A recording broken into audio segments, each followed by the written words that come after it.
topics and opinions expressed on the following show are solely those of the hosts and their guests and not those of W4WN Radio, its employees, or affiliates. We make no recommendations or endorsements for radio show programs, services, or products mentioned on air or on our web. No liability, explicit or implied, shall be extended to W4WN Radio, its employees, or affiliates. Any questions or comments should be directed to those show hosts. Thank you for choosing W4WN Radio. This is Beyond Confidence with your host, Divya Park. Do you want to live a more fulfilling life? Do you want to live your legacy and achieve your personal, professional, and financial goals? Well, coming up on Divya Park's Beyond Confidence, you will hear real stories of leaders, entrepreneurs, and achievers who have stepped into discomfort, shattered their status quo, and are living the life they want. You will learn how relationships are the key to achieving your aspirations and financial goals. Moving your career or business forward does not have to happen at the expense of your personal or family life, or vice versa. Learn more at www.divyapark.com, and you can connect with Divya at contact@divyapark.com. This is Beyond Confidence, and now here's your host, Divya Park.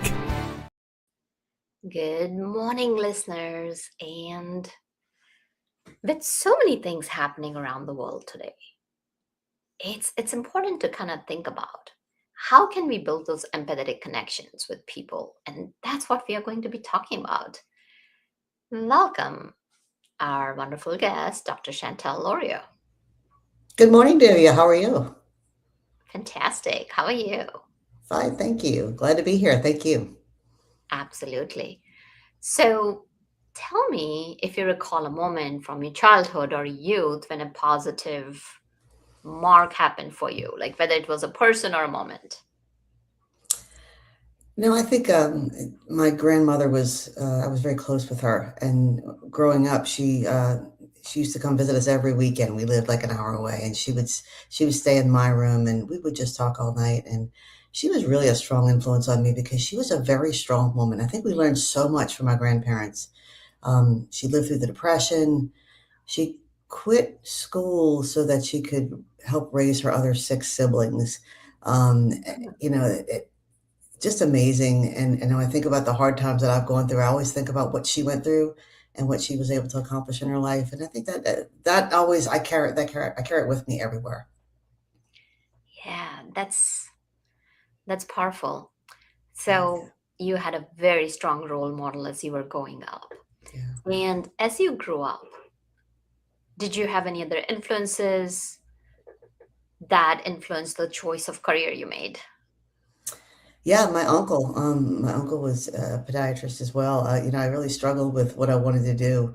Um, Specifically, I wanted to know, I knew I wanted something with the sciences, and I watched how he cared for the elderly, and he was just so gentle, and he meant so much to his patients. So I spent some time with him in his office, and it was that connection that I saw him making with the patients. And there was something about podiatry that you actually do a lot of talking while you're doing your work, and I really liked that. And I think that was probably what solidified for me that was the specific field I wanted to go into. Mm. So then did you go into podiatry? I did. So I Wow. was a podiatrist for 30 years. And toward the last 10 of those years, I started focusing on coaching other physicians of all specialties in their communication style. I did a lot of training, and I had a lot of coaching myself to help teach me how to do that. And that just became the thing that got me up in the morning, wanting to work with other physicians and help them make those connections with their patients. Mm. And so many times what happens is that when we are talking about the corporate world, we think about the big organizations, and yet we kind of tend to overlook the whole health sector. It's hospitals over there. So many times people, like, especially ER, whether it's emergency room or whether it is any hospitals, they're already under so much pressure. I mean, our healthcare Mhm. workers go through so much. And yet for them, it may be the next patient. But for the patient, regardless wherever they are, especially with the physical or any other ailments they're coming in with, there is that whole mental aspect. Mhm. So especially with the busy healthcare professionals and doctors, what is the first thing that you would say that they need to keep in mind? So I think we have to just acknowledge the fact that there is a limited time. We're not going to get more time with our patients than what we feel we need. It's always going to be less than what we think. So we have to make that period of time, we have to focus on connection before we do anything else. And I say that very seriously because if a patient doesn't trust you, then everything else you tell them may not be worth anything to them. So you have to focus that time on building trust. And what I do is I teach how to do it very quickly because you only have that small period of time. So teaching all healthcare professionals, not just physicians, I work with many healthcare professionals. I teach them how to make those moments count, work on that, and initially work on building trust immediately in your language and in your nonverbal gestures, and then focus on the medical piece because now you've built some trust with them. So how, let's say, and this can be applicable to any person. That's correct. And yes, it's one Yes. of the things that I've learned, especially in writing my book. I learned that more people were interested in this than just those in healthcare. And it's about how do you make a connection using your language. And the most powerful way to make connections is through intentional empathy. And what I mean by that is really taking their perspective and try to acknowledge whatever emotion you see happening or you can assume is happening. And I say assume because it's okay to acknowledge that you don't necessarily know what's going on, but it seems like, or it sounds like. And so that's the kind of language that I recommend. So, for example, let's say you had, tell me a complaint that you have, Divya, any complaint at all.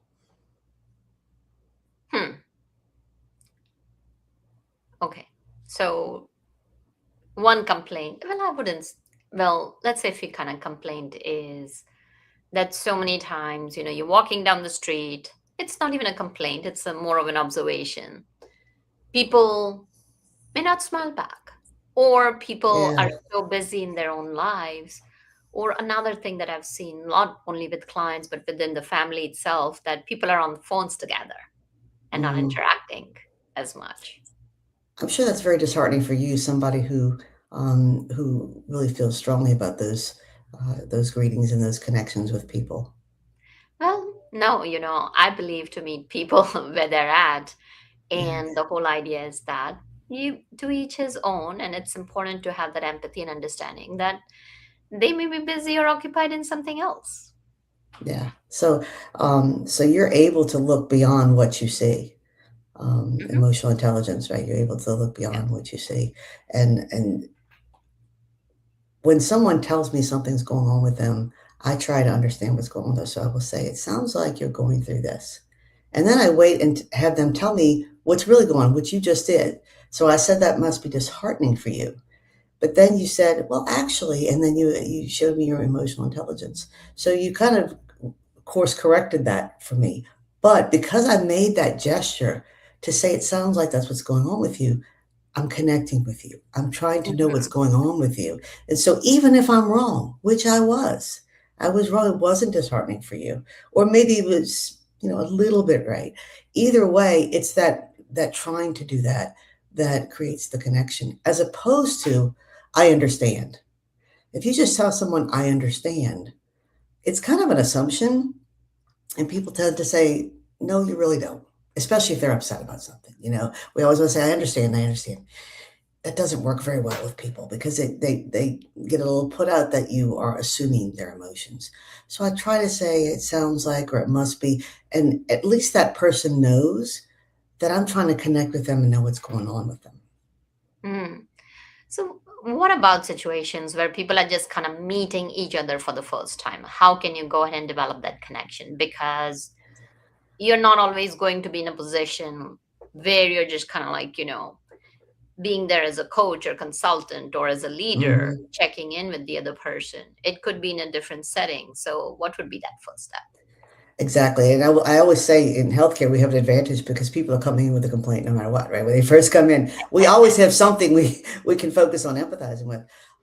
But remembering those nonverbal gestures. Dale Carnegie talked about these years back in the 1930s, making eye contact, um, therapeutic touch. We call it in healthcare, we call it therapeutic touch. Knowing that sometimes a hand on the shoulder or shaking a hand, we do that for a reason because that creates a physical connection, and that, of course, also creates it works with your language and the nonverbal and the verbal connections together.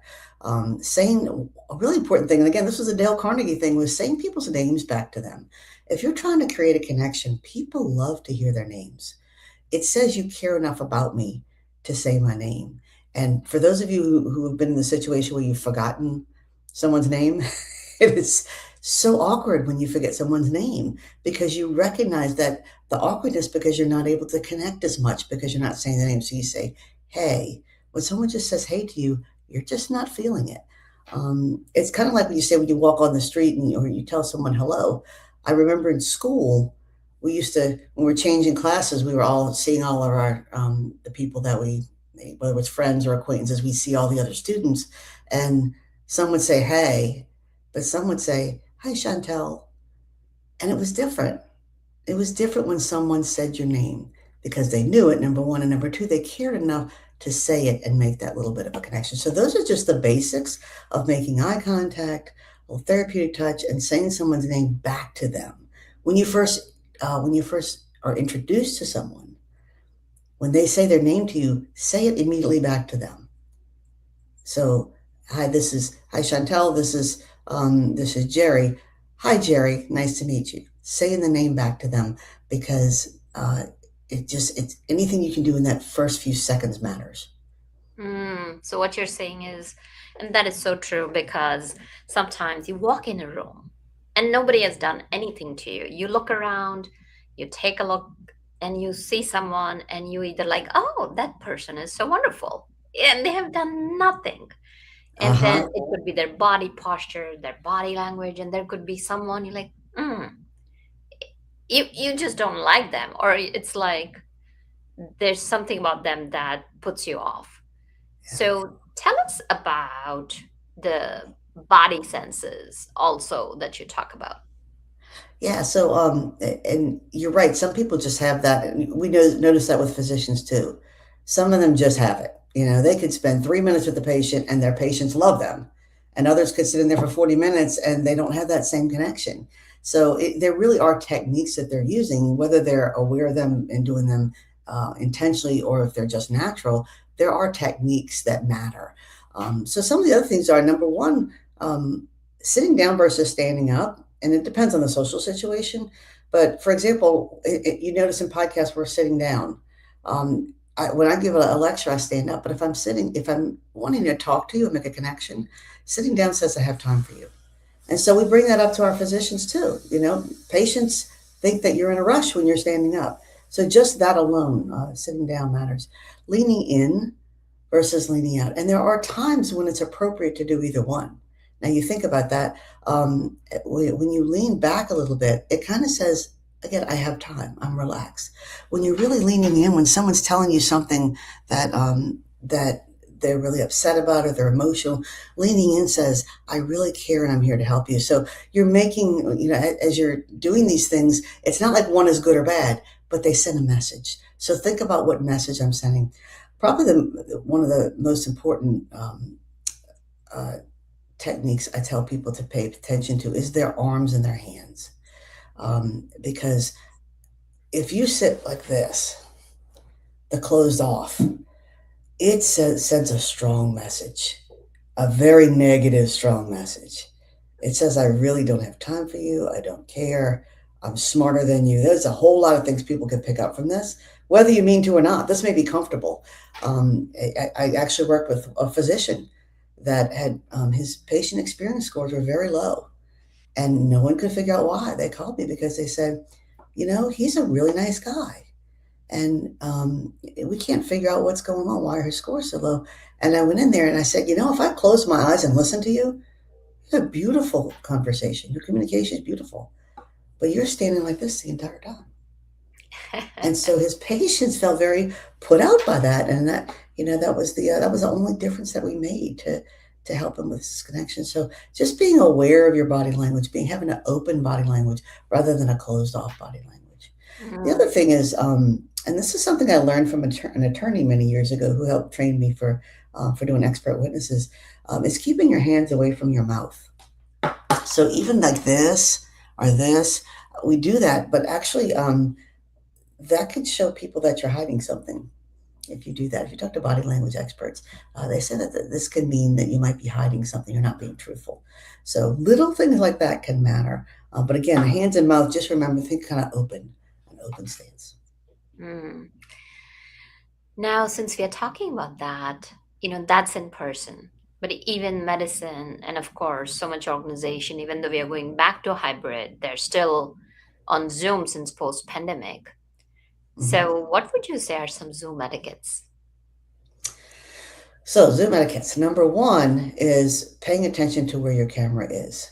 And it's difficult because the closer you are to the camera, the more you can see. So right now I'm looking at you. You can see I'm not looking at the camera. When I'm further away, it's a little bit easier because there's a, it blends when you're further away. So it's not as bad. But focusing on putting the person you're talking to up toward the camera really makes a difference. And then remembering that when you're on Zoom and you're talking to someone, you can connect with them equally without the empathic gestures, but your language is that much more important because you can't do touch, you can't do shaking of hands. You only have your language. So you really have to focus on making sure you make empathic connections with people when you're just virtual, because you don't have that. You lose a lot of the ability to do that, to make those nonverbal gestures. So when you talk about the bubble, tell us a bit more about that. The bubble, and I talk about this in my book. It's that when you read the comic strips, if you read them now or you remember reading them as a child, remember how there's the regular circle, and then there's the one that has little bubbles underneath. Okay, and the little bubbles underneath it are what's in the back of their mind, right? Their thoughts. So I call it the bubble. The thing that's going on behind the scenes that you don't necessarily hear in language. And so understanding what that thing is, the thing behind the thing is what we call it in coaching. I don't know if you've heard that expression, the thing behind the thing, getting people to be aware of what's really going on, what's behind that. And that's so in order to show empathy for someone, you really have to listen and use all your senses to understand. Sometimes reading their facial expressions, hearing little words that they say, when they repeat themselves, when someone says something more than once, they're telling you what's in their bubble. It's because maybe you missed it the first time, and now they want to make sure that you know what's really going on with them. So I have several examples in my book of how that happens, but I'll give one example of what finding the bubble. You have to find the bubble. So for example, someone comes in and says, I'm really distraught because this happened. Well, then they've just told you what their bubble is. That's easy. But then there's others that'll say something like, for example, well, I hurt my foot because I'm moving. I'm in the process of moving. And so, I stumbled, whatever, and it happened. This thing happened. And then you start going on and asking them questions about the injury. And then they say again, well, I really can't stay off my foot because, I'm moving. Now, this is the bubble. This is what you're missing. Why do they mention that twice? There's something what you know. So turns out their whole life is turned upside down because they're in the process of moving right now. That's an important thing to talk with someone about.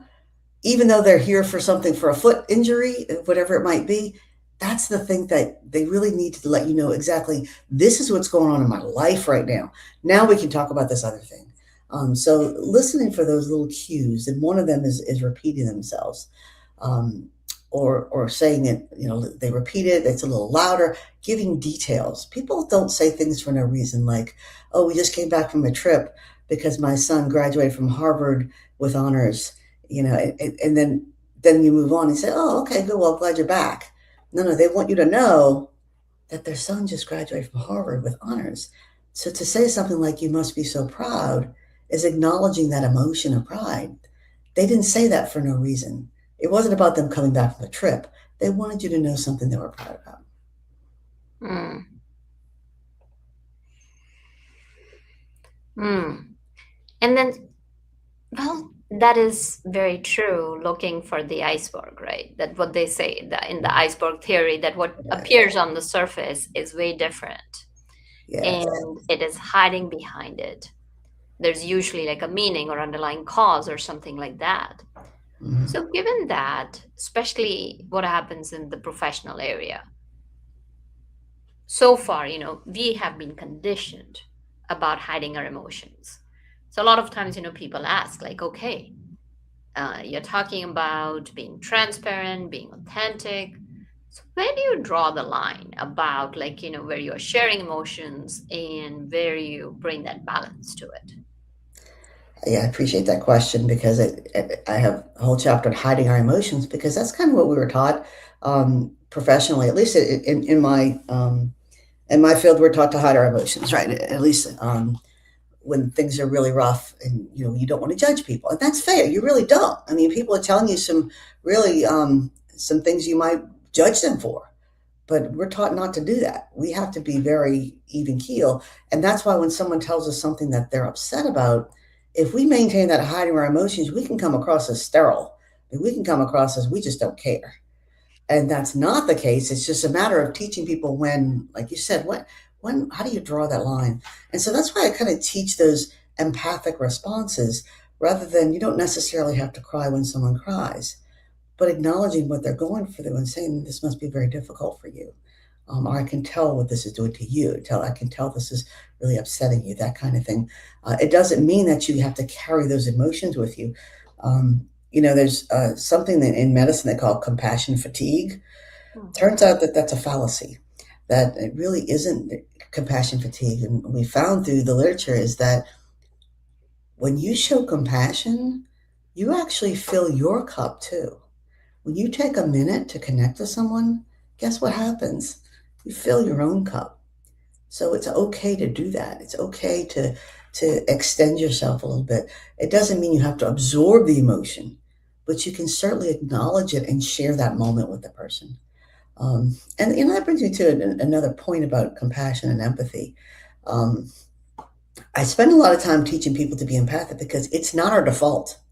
And I don't just mean physicians. I mean, as people, it is not our default. When people tell us something that's going on with them, about 80% of the time we respond with what's going on with ourselves.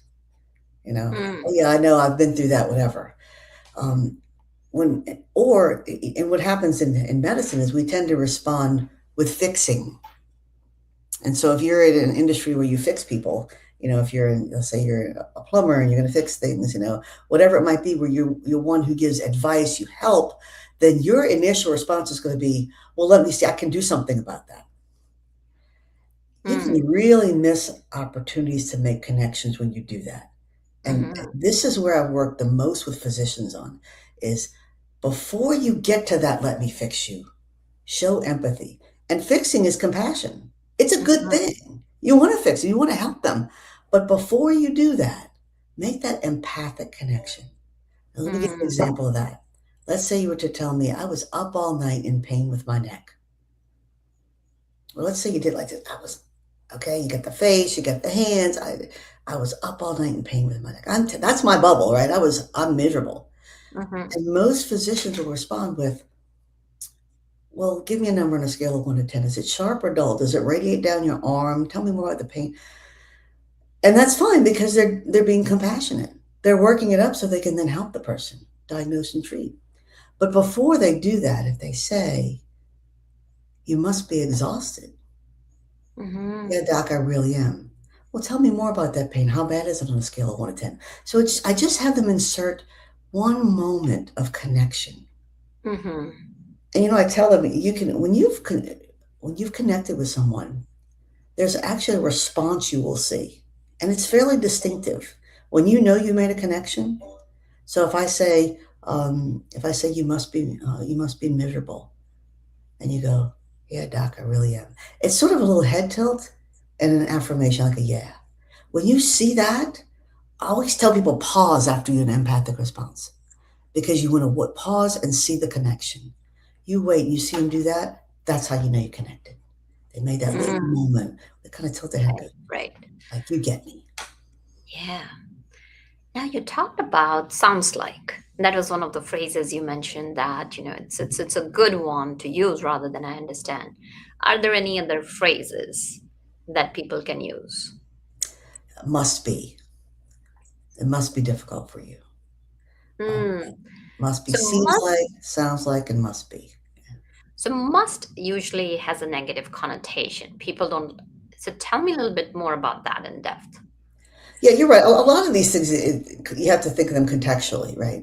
Hmm. Depending on the situation. Like, you must be so proud, that kind Ah, of thing. Or yeah. that must be very disheartening. Like I told you, that must be very disheartening. And again, I was wrong, and that happens. So you're taking a little bit of a, a chance by doing it, but it's okay because the person understands that you were just trying to know what's going through, and then they can kind of correct you. I'll tell you what I do tell people to be careful about though, is don't underestimate someone's misery. And what do you mean by that? I would tell them always go to the superlative and don't underestimate. So what do I mean by that? Um, Hmm. if someone, so for example, we use scales, pain scale, was it a scale of 1 to Right. 10? They tell Most you, of the doctor's offices nowadays, I go like, yeah, you don't even see the doctor. Like, usually you have the assistant kind of come in and they go through the whole process and they're saying like, okay, if you have a pain, here's the chart.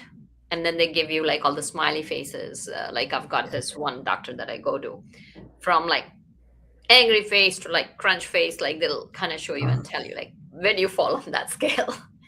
and it's funny because everybody's different, right? I Yeah, mean, yeah. my 8 might be someone else's 3, who Right, knows? right, right. Those are more for really to compare to last time, right? Is it any better Yeah. this time? But if someone says my pain is a 6, I'm not going to say, oh, it sounds like you're a little uncomfortable, Hmm. because there's a good chance they're going to say, no, I'm miserable. So I always say, sounds miserable. Okay. Mm, And it's hmm. okay for them to say, well, actually, I'm pretty tough. Then you haven't Mm, insulted them or minimized their misery. See hmm. what I'm saying? Yeah. So no matter what, I always say go to the approach. So if I tell you I haven't eaten since yesterday, you don't want to say you must be a little hungry. You say, Mm, oh, you must be starving. You must be famished. Or, you want to really go to the superlative. Or I haven't slept all night. You must be exhausted. yeah. Not you must be a little tired. You know what I mean? So making sure that that when you're doing when you're trying to guess what someone's going with, always kind of go to the superlative in most cases, so that you don't insult them. Yeah. And as you mentioned that at the end of the day, it kind of comes in, what you're sharing, that techniques, and then people have to use their own emotional intelligence to see like what's appropriate in the given moment contextually. Correct.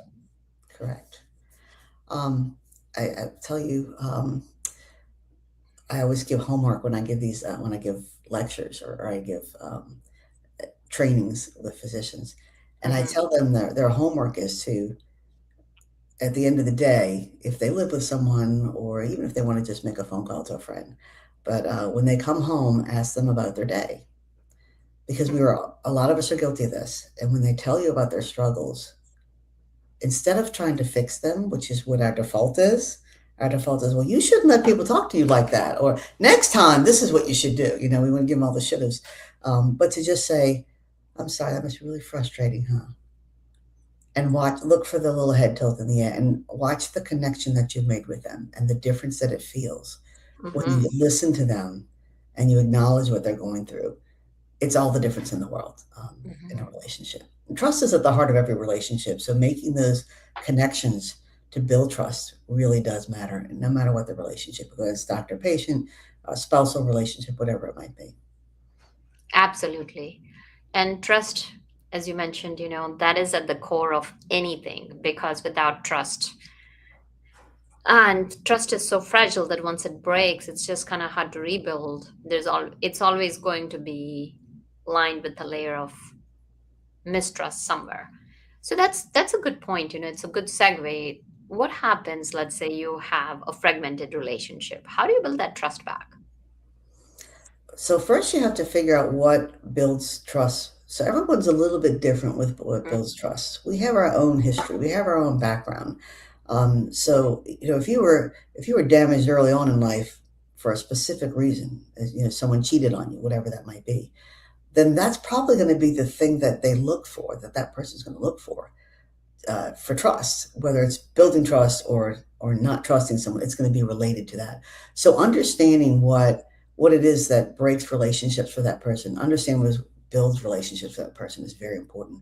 We've talked with large groups of people. I'll go around the room and say, "What for you builds trust?" And you would be amazed at the number of different answers that I get. Most of the time, it's they do what they say they're going to do. yeah, So for that person, you want to make sure that you always do what you say you're going to do, and don't make promises that you know or you're not sure you can keep. Make sure if I say this, I've got to do it because that's what builds trust for that person. right, So kind of figuring out what it is. For some people, it's transparency. It's making sure you open up to that person because they don't trust anyone that doesn't open up to them. That kind of thing. So I don't think that it's I don't think that's out of line in most cases to ask people what for you builds trust? And if it's someone that you've broken their trust, I would talk more about that with them. yeah, What was it about that broke your trust? And what else for you builds trust? Because I want to have it back. And have a really long conversation about what do I need to do? yeah. And it is like you said, what is it that I can do? You're not blaming the other person. You are not putting them under any pressure. What you're sharing is that you're coming with that intentional. It goes back to when we talked about intentional empathy. So it's also like intentional trust building. Yeah. So as we talk about this, would you say, like, when somebody is going out there to build that empathy connection, do you have any steps that people can immediately apply as they're listening to this? Yeah, I think start with the nonverbal. Start with making Hmm. eye contact and saying their name. And I do think that touch is important. Of course, we always have to be careful um, who, what, when, where, why, and how we touch because it can be misconstrued. So we're always careful about that. But in a professional and that using your judgment on that on how to touch. But I think it's very important that we keep that in mind. That builds a connection for people. Maybe sometimes Hmm. just a hand on the shoulder, whatever's a safe place to touch. Um, and then look for a way to show empathy. So we kind of talked about, I was saying that in healthcare, we have easy because people are coming in with a complaint. But you'd be surprised at how you can connect with someone over little things. I had a hard time uh, finding a place to park because I had to go up three levels. Oh, how frustrating, huh? Just something like that. Um, Look for that opportunity. Find out their bubble, which very often they just come out and say. Sometimes you have to read their faces. Sometimes you have to read their emotions or their mannerisms, and then look for opportunities to do that because that matters. That builds that connection. Helping them doesn't necessarily do that, believe it or not. It's a different kind of relationship. So again, with in healthcare, we're helpers, right? We're going to fix things for people. It tends to have an upward relationship. I look up to you because you took care of me, Mm, and that's okay. That's a good relationship. You take care of me. But I'll trust you to take care of me. But if I want to trust you as a person, as a friend, as a colleague, as just person to person, you really need to do the empathy. You need to look for something, an emotion that they're feeling. I'll tell you the most positive way to do it without even saying it must be is to read their face. mm, You yes. look quite happy today. You look very pleasant today. Divya, it's great to see you. You look very pleasant today. Um, that you can see the reaction in someone's face once you read their face. Mhm. And again, you can be wrong, and that's okay. As long as you don't say you look like a grump today, But but but you can say it looks like something's bothering you, or it Yeah, looks like you're struggling today. You're okay. yeah, Um, and people really appreciate that you took the time to look at those subtleties of their face to make that connection. yeah. And what you're driving at is that don't go for absolutes. Looks like, sounds like. So there's always a very clear demarcation in there that you're not assuming. You're not making any definitive statements. You're That's just kind of being curious and checking in. So that's very powerful. So if you were to share one thing with our listeners and with our audience that they could implement straight away, what might that be? I would say the homework that I mentioned, if you try that once with the person at home and you Mhm. see the reaction that you get, then start looking for opportunities to use that throughout your day. To Mm, use that in your conversations to connect with everybody, even in an elevator talking with someone, and watch their reaction. Saying things like, "Oh, it looks like you're having a good day today." Just mhm, because you see them smiling, you're happy, and watch the reaction that people give you. And you'll see that it does make a difference, not only for them, but for you. Remember, when you connect with someone else, you kind of fill your own cup. And, that's a good thing that you feel that connection both ways. Again, a whole chapter on that feeling it both ways, mm, what it does for you. And one of the things from a medical standpoint, I talk about when we were in Hurricane Katrina and we were all scattered across the state and other states. I, I felt that while patients were in fear for missing their doctor, as a physician, I felt this emptiness of my patients. I couldn't get to my patients.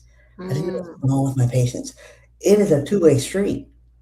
Those relationships are two-way street. So when we're talking about making these attempts to connect with people, it's not just something for them. It's something for your relationship for both of you. Absolutely. And Yeah. I've been fortunate to have a couple of doctors in my life, that I've been seeing for like, gosh, 13, 14 years and have such a good relationship that usually, even though I might be in pain or something, I look forward to seeing them. And then that talks about the connection. So tell us some more about your book and tell us how people can connect with you and Sure, anything else you'd like to share. sure. So I started this work when I was working at Oxford Health System um, back in 2018, 20, yeah, something like that. Um, uh, I worked there for 12 years and I became their medical director of patient experience. And so I Hmm. worked with physicians doing this kind of work.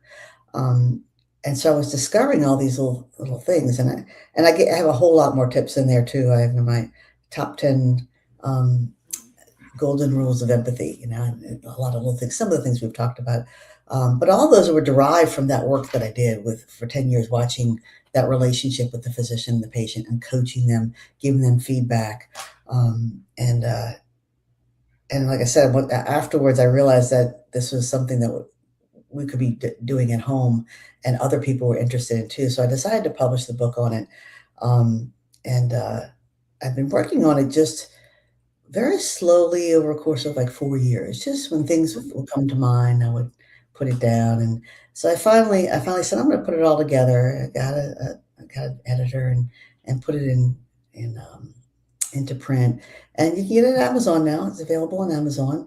I also have a website. My book. So let me just really clarify too. It's called "I Get You, I Got You," and the difference there, "I get you" is what we've been talking about, empathy. I get you. I got you. Remember I said that different relationship, the compassion, it's helping someone. I got you. I'm taking care of you. And it's a little bit different. It's a good relationship. But if you skip the I get you don't make the connection. So that's why I put it in there. I get you. I got you. The secret to creating an empathic connection with every patient every time. But it's a very easy read. Anyone, even out of healthcare, will enjoy it. And they've told me that they really enjoy reading it, even though they're not in healthcare. Mm, I do have a website. It's my full name without spaces, drchantallorio.com. Um, mm. and yeah, oh, I see. You have it scrolling there. Thank you very much. So yeah, that has a link to the Amazon site to buy it. Yeah. Well, thank you, Chantal, for sharing your thoughts and your experiences. And the way I experience things is, it's so beautiful to have these conversations because I'm learning while I'm sharing the wisdom of so many years that you bring with our audience. So Yeah. thank you for joining us. Thank you, And Divya. I appreciate it. I've enjoyed it very much. absolutely.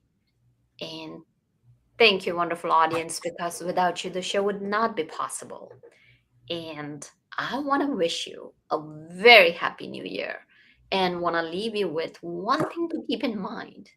Remember, you don't want just destination goals. You want goals that are approachable and that leave room for failure. So definitely reach out to us. Let us know how we can support you in 2026 to make it your best year ever yet. And thank you, Juan, a tech genius, for making the show possible. Be well and take care. Thank you for being part of Beyond Confidence with your host, Divya Parekh. We hope you have learned more about how to start living the life you want.